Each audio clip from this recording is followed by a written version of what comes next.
इसका recording studio Ekangar सराय।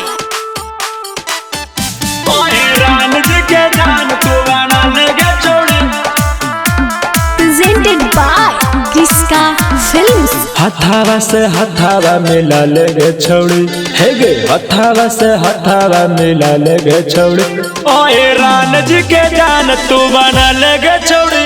ओए रान जी के जान तू बना लेगे छौड़ी। ओए रान जी के जान तू बना लेगे छौड़ी। ओए रान जी के जान तू बना लेगे छौड़ी।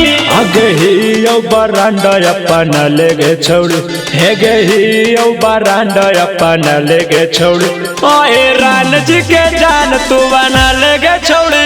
ओए रान जी के जान तू बना लेगे छौड़ी। ओए रान जी के जान तू बना लेगे छौड़ी। ओए रान जी के जान तू बना लेगे छौड़ी।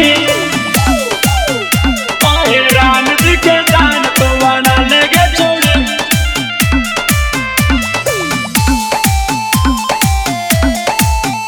ओए रान जी के जान तू बना लेगे छौड़ी। हमनी के जात के हवा लगे डिमांड गे, जादव जी के आगे झुकी पूरे ब्रह्मांड गे। एरिया में बनिए के घूमो ही यो फेटा, असली अहिर के छोड़ी ही यो हम बेटा। कीले माही तू फराना लेगे छौड़ी हे गे, कीले माही तू फराना लेगे छौड़ी। ओए रान जी के जान तू बना लेगे छौड़ी। ओए रान जी के जान तू बना लेगे छौड़ी। ओए रान जी के जान तू बना लेगे छौड़ी। ओए रान जी के जान तू बना लेगे छौड़ी। ओए रान जी के जान तू बना लेगे छौड़ी। इसका रिकॉर्डिंग स्टूडियो एकंगर सराय। ओए रान जी के जान तू बना लेगे छौड़ी।